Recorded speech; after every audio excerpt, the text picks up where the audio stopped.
What's going on, everybody? It's your boy TrueChampionSteven back here again with another Vanguard video for you guys, and today I'm giving y'all that much desired Dragonic Overlord the Great deck profile. Now I know we didn't hit the like goal earlier on the box opening video, but a lot of you were messaging me on Twitter and in my Discord asking me for this deck profile. So I told you guys, you know what, we're gonna give it to you just because I love you guys. Plus it's Kagero. Any excuse I get to talk about Kagero, I'm gonna gladly take. Focus camera, there we go. But yeah, I'm super excited for this video. I hope you guys are gonna enjoy the deck profile. But I do want to quickly make a quick little announcement for you guys, because if you guys did not know, I am doing a charity stream for Autism Speaks this Friday or tomorrow. 3:30 and or 4 p.m. PST is the start time that I'm looking at right now.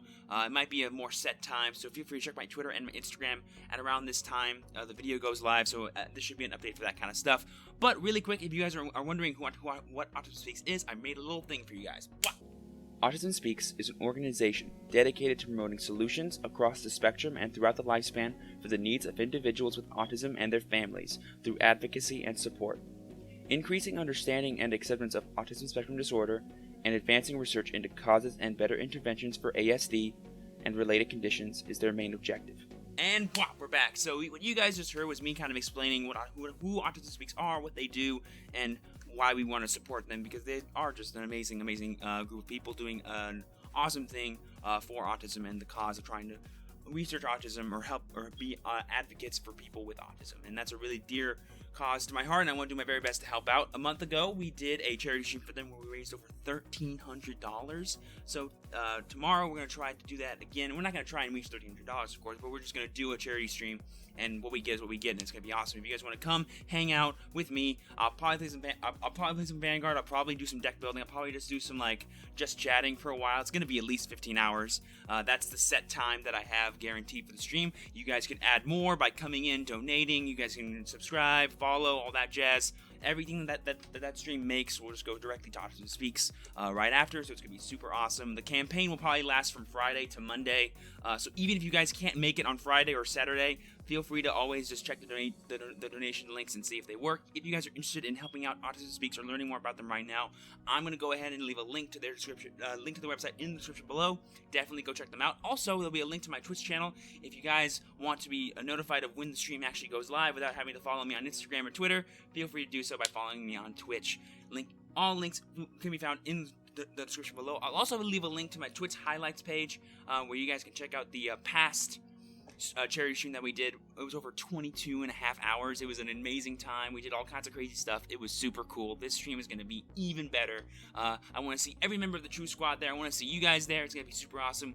You beautiful people are why I do what I do, and I kind of want to take this amazing community that I'm starting to build and maybe use it to do something for a cause that I'm really passionate about, and I want to help out any way that I can. But now with all that sappy stuff out of the way, with all the plugs out of the way, you already know where everything is. Let's go ahead and get started with the Dragonic Overlord the Great deck profile. Alright guys, we were already in Cardfight area during that whole thing, I just realized that, but here we are. Here's the deck. Prong. So I'm actually going to go backwards this time, because I feel like the grade zeros are the easiest thing to explain, so we'll just save them for the end, so I can be like, yeah, and there's grade zeros, you know what I mean? But let's start off with the main man, Dragonic Overlord the Great. Put a clap emote on screen every time I do that, future Steven. But anywho, Dragonic Overlord the Great. Dragonic Overlord's the best unit in the history of the game. Don't even at me right now. His abilities are: when placed, call up to 1 Dragonic Neoflame from your drop zone to a rearguard circle. Wait, I'm sorry. Is that an ability to superior call in Kagero? Oh, it is? Okay, great. That's beautiful. It's broken. It's awesome. It's actually super helpful when you want to just guard for free or discard or Soul Blast or Neoflame, and you get to +1, and you just get an awesome offensive boost. It's crazy. Dude, Dragonic Overlord down here is the freaking best. I love this dude. And then it's auto. The real reason you play him is at the end of the battle that it attacked. If a grade 3 is in your soul, cost counterblast 1 and discard 2 cards from your hand. Stand this unit and one of your Dragonic Neoflames, and they get drive -1 until end of turn. That is insane. No. So what you're telling me is I get 5 attacks in a Force Clan, which, with all these other cool things going on, wow, I get to retire stuff? Pretty broken. This deck is honestly the epitome of advantage and aggression. I love everything about it. I cannot wait to smack more fools with this deck. Fun fact, actually, this is the same deck list that I used to go undefeated at my shop's release tournament for EB06. So, this deck has some merit behind it. It went undefeated. It beat a bunch of Bermuda Triangle, it beat a bunch of Nova Grappler, and it even trounced a mirror match because I'm a god. So yeah, Dragonic Overlord, great addition into this deck. Honestly, has a lot of needed aggression into Kagero that I've been kind of really wanting for a while, and I think it's way better than Waterfall. There is kind of a build you can play where you play like 2 Waterfall, 3 regular Overlord, and 3 to 4 Dragonic Overlord the Great. So don't worry about having to get like all 4 the Greats right away, because they are really expensive. Feel free to use your Waterfall still. It's still a really good finisher, and honestly, it kind of has some utility in that you get a free on-ride retire, which honestly the deck kind of likes having free retires. But I just feel like in the longevity of your game, Dragonic Waterfall just doesn't do enough in terms of the amount of advantage you also want to be doing while you're trying to be aggressive. However, it is a perfectly good finisher, and in certain instances, a really good first turn ride, because Dragonic Overlord the Great here doesn't require a specific grade 3 in Soul, so you can literally ride anything and not care. So a Waterfall is a good tech in here if you don't immediately have all your greats, but if you have at least 1 or 2, throw them in there. There's no reason not to. But anyway, moving on to the last grade 3, we got 4 Dragonic Overlord, OG Overlord. He's your best turn 1 ride, because obviously the only thing the Great does with no grade 3 in Soul is call a Neoflame. That's actually not that great. But Dragonic Overlord is still the OG pressure dude of the deck, and having him on ride, like going first against like an Excel deck or going against other Force decks, is just so pressuring.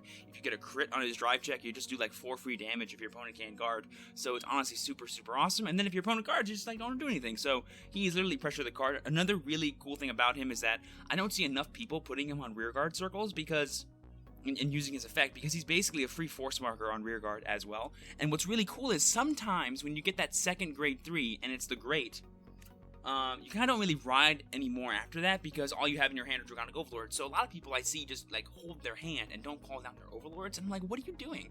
He's basically like you're riding a new force unit, but instead of having to change your Vanguard, you get to keep the same Vanguard that you're already using.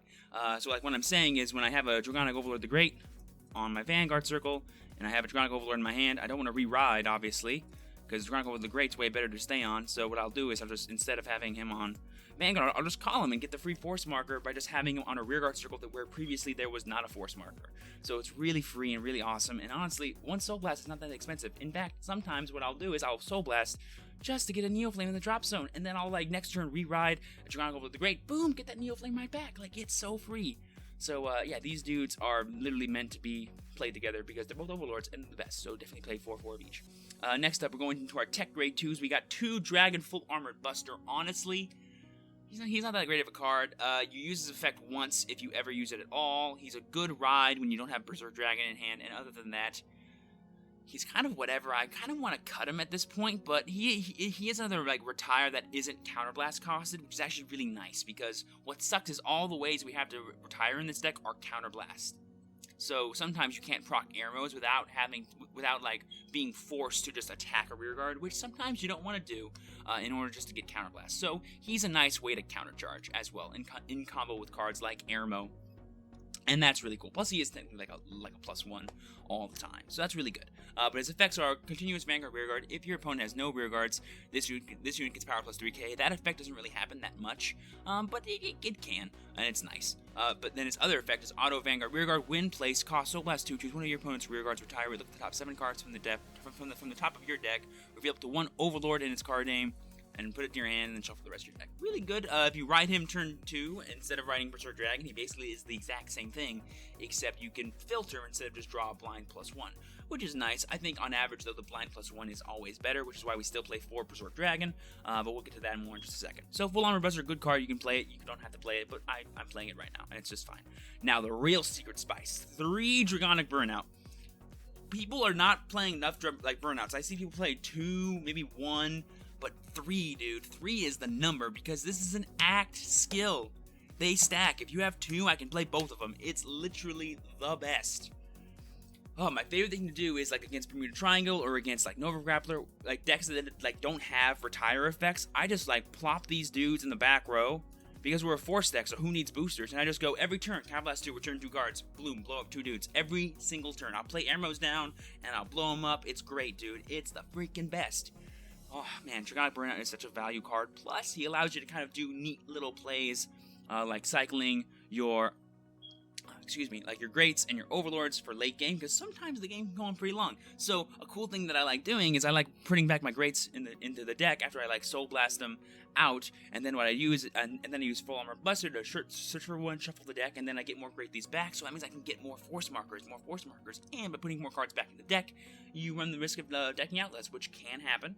Because against like Angel Feather, for example, the game just goes on for forever, and you sometimes can't win. So what you have to do is you have to just like cycle enough to where you can get like 5 force markers in play, and then just go draw pass every single turn and attack with rear guards. Burnouts are really good for that because they let you just keep going throughout your deck. So that's really awesome. So yeah, Burnout has a lot of utility that I feel like not enough people are utilizing. Plus a free retire on everything. This is a card that can retire cards on Excel circles. It's the freaking best, dude. Burnout's awesome. Play him. Next up, we got 4 Neoflame and 4 Berserk Dragon. These are your staples, guys. Like I don't need to tell you. Play 4 of this. Berserk Dragon is the most free card in the history of Kagero. You gotta play 4 of it. Dragonic Neoflame has so much synergy with our main win condition of Dragonic Overlord the Great that we have to play 4 of him. For those of you that don't know, however, Dragonic Neoflame's effect says when your Dragonic Overlord the Great attacks, until end of turn, that unit gets power plus 5,000. And then cost, Counterblast 2, that unit also gets +1 critical for the end of the battle. So what that means is when you attack with your Dragonic Overlord the Great, if you have 1 Neoflame in play, you get plus 5k. If you have 2, you get plus 10k. Easy. Now, if you wanted to, you could also Counterblast 2 cards and gain an extra crit for that same battle.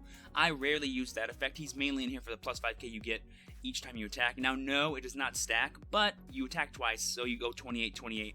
In theory, if you have at least 1 force marker. That's how the math works, and it goes away at the end of each incremental battle. So when you restand, you're back to 23, you attack again, boom, 28. Make sense? And now, obviously, crits and triggers last the whole turn. Also, I didn't explain what Burnout did. Let me really quick explain to you guys what Burnout does really quick. Act, rearguard, cost, Counterblast 1 and put a grade 2 or greater card from your drop zone on the bottom of your deck, choose one of your opponent's rear guards, and retire it. It's honestly the best Burnout skill ever, but he's a rare now, and they didn't make him the OR. It was honestly a crime to make a full armored Buster here the OR because he was not an original card, if I'm not mistaken. If I'm wrong, let me know, but I'm pretty sure he was not an original card, and having the original Burnout art as like an OR would have been beautiful. Bushy Road, big mistake. And then Berserk Dragon, we know what he does. Kagero staple, play him, he's the best grade 2 ever. Yes. Next up, grade 1s, where stuff gets a little weird. We're playing 2 Kimnara, 3 Gaius, 3 Sable Dragon Newt, and 4 Airmo. Easy stuff though, 4 Airmo, it's the only counter charge in Kagero that's good. It's also the best one, and it's a really great booster, and he draws you cards. Broken. Play 4 of it, he's like $15. I'm sorry if you're just building Kagero now. Back in the day, he was $3. You should have gotten them then.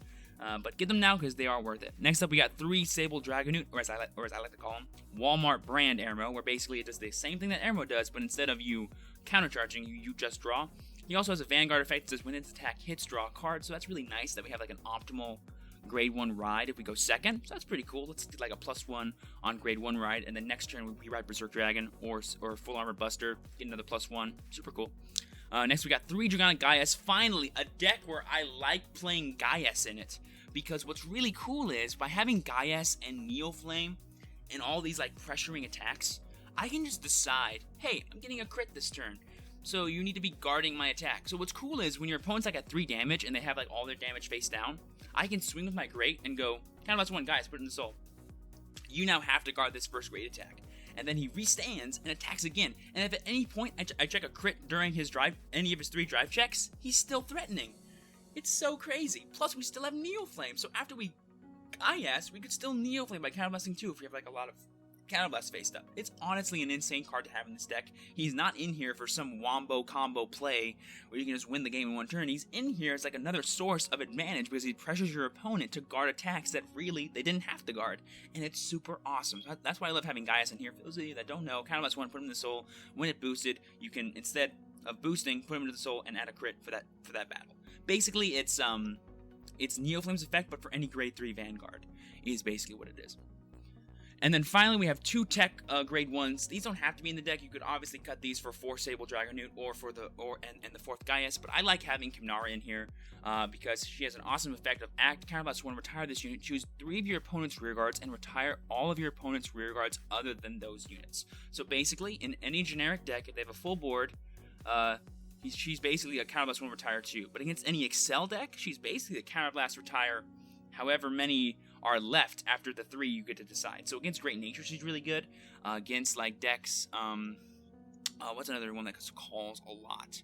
I guess you could say Nova Grappler, but not really. You just kind of like kill their stuff anyway. Kimnara's not really in here, though, to counter Excel, because Excel's already a really favorable matchup. She's in here to help against Blasters. Blasters is a really powerful deck. It's honestly kind of scary because the deck isn't that defensive. So, like, 3 turns of being MLB'd, like, in a row, is really scary because they can just kill you out of nowhere if you don't have a PG in your hand. So, having Kimnara, making it as hard as possible for your opponent to get off their main blaster combo is really helpful. Also, like, in general, Kimnara being like a counterblast 1 retire 2 cards seems really good, like a 1 for 2 against your opponent. It's really awesome. And like I said, the deck doesn't need boosters because you're a force deck and all your dudes hit great numbers anyway. So Kimnara is actually a really nice addition into the deck and a really nice cheap grade 1 option for retiring, which is honestly super dope. So Kimnara definitely earns my seal of approval. I wouldn't play more than 2 though, because it is really techy. You don't really need to use it more than once. So yeah, Kimnara is great, but you don't need more than 2 of it, and you can definitely cut it for other stuff if you feel like Sable, Dragonute, and Gaius do add more utility, but I feel like their numbers are perfect where they are right now. And finally, moving on to triggers, we got 7 crit, 5 draw, 4 heal, and of course, undo. I've been saying this whole time, I think every time I talk about having like a really aggressive or really advantageous deck that has crits in it, I always go 7-5 as like I preach it as like the best way to go, because it really is. I think it's the most optimal option between aggression and advantage. And this deck being an aggressive advantage tempo deck, you want the most optimal aggressive advantage engine, and I feel like 5 draw, 7 crit is the best way to do that. You could obviously though run 8-4 because the deck is really aggressive, so 8-4 totally works. You're not wrong for doing that. However, I think it's better to do 5 draw, 7 crit. That's just me. Test it out. Like, hey, if you're like ride or die 8-4 for one tournament, just put that 5th draw trigger in there. I promise you're gonna see a difference, and you're gonna go either I hate this, I'm never doing it again, which is fine. It's not for everyone, or you're gonna go, this is interesting. Let's do it again next week, and then you kill even harder next time because you realize the power it has. That 5th draw trigger, this red gem carbuncle right here, is a godsend, ladies and gentlemen. And yeah, with all that being said, that's it for the deck profile. I really like the place that this deck is in the meta. I feel like it is the best force deck right now. It has tough matchups, it has good matchups, but yeah, I really like the way that Kagero is. I'll always play Kagero no matter what format it is, as long as it exists, because Kagero is my best and most favorite deck of all time in Cardfight Vanguard, and I've been playing this game for about 8 years, and I've always played this deck, so I know a thing or two about Kagero. So hopefully my deck list is up to your guys' standards. I'm always tinkering with it though. This is by no way a final product, but right now this is the best way to play it. Obviously when the end comes out, we'll be doing a whole other video about that, because that deck is also going to be super dope, if not more dope than this one. But anyway guys, that'll wrap it up for this deck profile. Let's go ahead and head to an outro. Alright guys, that'll do it for this deck profile. I hope you guys enjoyed the video. If you did, please be sure to leave a like and subscribe to the channel if you haven't already. Also, go check me out and follow me on Twitch so you guys can get hyped for that charity stream this weekend. It's going to be super sick. I hope we can do like a 24-hour stream. Like if we do if we do like anything higher than 22 hours, I might just lose my mind. I also might just lose my mind because I'll be sleep deprived and that's gonna suck. But anywho, you guys, as always, this video has a like goal of 15 likes. If we hit 15 likes by the, let's say Tuesday of next week, we'll say, that's what, the 18th or something of June. If this video hits 15 likes, we will do a gameplay demonstration video where I play this deck against a wide variety of decks and try to show you guys some neat little combos, just like how in general to approach certain matchups. So if you guys want to see that video, all you gotta do is like the video. And hey, while you're down there, ring that bell for notifications and subscribe to the channel so that way you guys don't miss when my videos go live for you. And now with all that being said, I hope you guys enjoyed the video. Please check out our friends at autismspeaks.org. They are really doing an amazing thing, and we're doing our best to support them whenever we can.